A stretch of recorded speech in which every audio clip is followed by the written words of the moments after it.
Horas, Shalom bagi kita semua.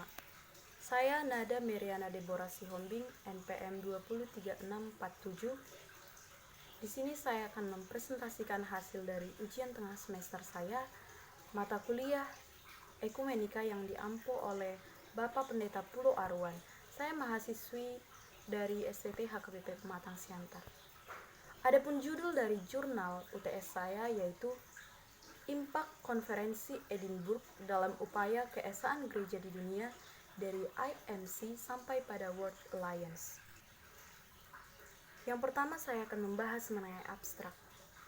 Komite berkelanjutan di Edinburgh pada tahun 1910 yang membicarakan soal-soal yang dihadapi bersama di bidang pekabaran Injil menghasilkan beberapa keputusan dan mulai dikerjakan.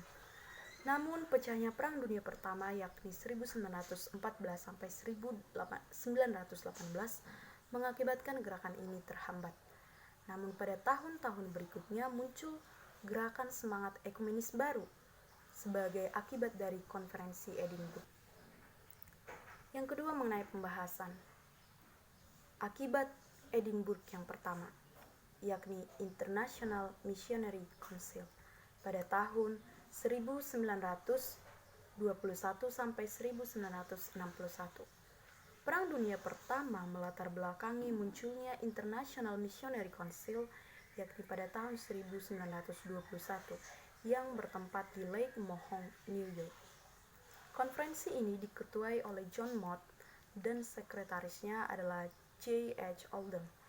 Adapun pokok-pokok yang dibahas ialah antara lain pekabaran Injil di seluruh dunia, gereja di lapangan pekabaran Injil, pendidikan dan pengkristenan, berita Kristen dan agama-agama bukan Kristen, persiapan para pekabar Injil, hubungan dengan pangkal di dalam negeri, hubungan dengan pemerintah dan kerjasama, serta keesaan. IMC diwarnai dengan semboyan John Mott, yakni The Evangelization of the World in this Generation, yang artinya semangat untuk mengabarkan Injil sehingga mengkoordinasikan semangat misioner, uang, tenaga, dan daya seefektif mungkin. Konferensi-konferensi pekabaran Injil yang diadakan sejak Edinburgh tahun 1910 sampai saat IMC memutuskan untuk menggabungkan diri dengan Dewan Gereja-Gereja Sedunia adalah sebagai berikut. Yang pertama, bertempat di Yerusalem, yakni pada tanggal 23 Maret sampai 8 April 1928, yakni membahas mengenai hubungan antara gereja-gereja muda dan tua, atau disebut dengan Relations between the Younger and the Older Churches, yakni jilid yang ketiga, Laporan Yerusalem. Hubungan dengan agama-agama lain yang menyatakan perubahan dalam sikap terhadap pemahaman teologis mengenai agama-agama lain dan mengenai tugas pekabaran Injil. Yang kedua yaitu mengenai sekularisasi, yang dilihat sebagai bahaya yang lebih besar dari agama-agama kafir, serta comprehensive approach atau pendekatan menyeluruh. Didirikan Committee on the Christian Approach to Jews, yakni panitia pendekatan Kristen terhadap orang-orang Yahudi. Yang kedua bertempat di Tambaran pada 12 sampai 29 Desember 1938 yang memberikan perhatian kepada kemandirian gereja-gereja muda, pendidikan untuk pendeta-pendeta pribumi, dan pendidikan teologi yang baik, kerjasama dan keesaan. Yang ketiga bertempat di Whitby, Kanada pada 5 sampai 24 Juni 1947. Adapun tema yang diangkat ialah The Christian Witness in Revolutionary World, atau kesaksian Kristen dalam dunia yang revolusioner. Gereja-gereja tua dan muda mulai saling mengakui sebagai partner dan obedience atau mitra dan ketaatan, yang sama-sama diperhadapkan dengan tugas mengabarkan Injil di seluruh dunia. Yang keempat bertempat di Jerman, tepatnya di Willingen pada 5 sampai 12 Juli 1952. Adapun tema yang diangkat adalah The Missionary Obligation of the Church, atau kewajiban gereja untuk mengabarkan Injil. Yang kelima bertempat di Achimota, Ghana, Afrika pada 28 Desember 1957 sampai 8 Januari 1958 mengenai The Christian Missionary at this Hour, misi Kristen pada saat ini. Demikianlah akibat konferensi Edinburgh yang pertama. Konferensi Edinburgh yang kedua mengakibatkan adanya gerakan Faith and Order pada tahun 1910 sampai 1937. Konferensi ini merupakan konferensi untuk membicarakan soal-soal yang dihadapi bersama di bidang pekabaran Injil.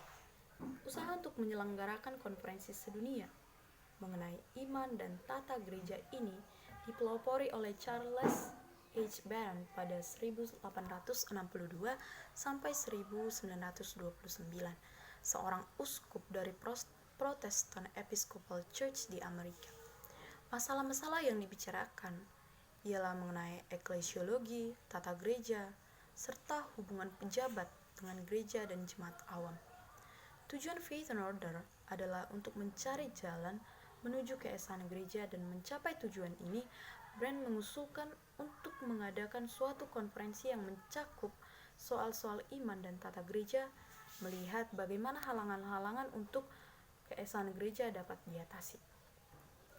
Konferensi Faith and Order yang kedua diadakan di Edinburgh dari 3 sampai 18 Agustus 1937. Yang menghadiri konferensi tersebut ada 504 peserta, 443 wakil resmi dari gereja-gereja dan tamu-tamu, dan diketuai oleh William Temple. Pokok-pokok yang dibicarakan ialah yang pertama yaitu mengenai kasih karunia Tuhan kita Yesus Kristus, The Church of the Christ and the Word of the God, atau Gereja Kristus dan Firman Allah. The Church of Christ, Ministry and Sacraments, Gereja Kristus, pelayanan dan sakramen-sakramen. Berikut adalah The Church Unity in the Life and Worship, atau keesaan gereja di dalam kehidupan dan pekerjaan. Dan yang terakhir ialah The Communion of Saints, atau persekutuan orang-orang yang kudus. Demikianlah akibat Edinburgh yang kedua. Dan yang berikut adalah akibat atau impact Edinburgh yang ketiga, yakni gerakan Life and Work pada tahun 1919 sampai pada 1937 beserta World Alliance pada 1914 sampai 1948. Gerakan ini dipelopori oleh Nathan Söderblom, yakni pendeta gereja Lutheran di Swedia dan seorang ahli ilmu agama yang kenamaan. Life and Work adalah gerakan bersama yang menekankan diri pada kegiatan sosial gereja yang berdasarkan iman Kristen di bidang kemasyarakatan dan politik. Ada hadir 600 utusan dari 37 negara dalam konferensi ini. Gerakan ini membicarakan 3 pokok, yakni keesaan orang Kristen, kaum Kristen dan kehidupan di masyarakat, serta kaum Kristen dan hukum internasional. Dan gerakan ini dibicarakan dalam 2 konferensi, yaitu konferensi Stockholm pada 1952 dan konferensi Oxford pada 1937. Mengenai World Alliance, sejarah lahirnya Life and Work berhubungan erat dengan suatu organisasi Kristen internasional yang lain, yakni yang seperti saya sebutkan tadi, World Alliance for Promoting International Friendship through the Churches, atau persekutuan sedunia untuk memajukan persahabatan internasional melalui gereja-gereja. World Alliance didirikan sebagai akibat konferensi internasional yang diadakan di Konstanz, Jerman pada 2-3 Agustus 1914. Karena Perang Dunia Pertama terpecah pada tanggal 1 Agustus 1914 ketika para peserta yang sedang menuju ke Konstanz, pembukaan konferensi dipercepat 1 hari dan konferensi langsung dibubarkan supaya para utusan dapat memanfaatkan kesempatan terakhir untuk pulang. Demikianlah hasil jurnal yang dapat saya presentasikan bagi kita semua. Adapun kesimpulan yang dapat saya ambil yaitu Konferensi Pekabaran Injil Sedunia di Edinburgh pada 14-23 Juni 1910 menjadi langkah awal dalam sejarah oikumene sebagai kelahiran gereja oikumenis karena peserta rela memberikan bentuk yang konkret di bidang pekabaran Injil dalam wadah permanen. Hadirnya gerakan oikumene ialah suatu jalan bagaimana supaya gereja dapat berjalan bersama. Untuk dapat berjalan bersama diperlukan kesatuan hati dan searah serta setujuan. Demikian hasil yang dapat saya paparkan pada hari ini. Terima kasih, Tuhan Yesus memberkati. Shalom.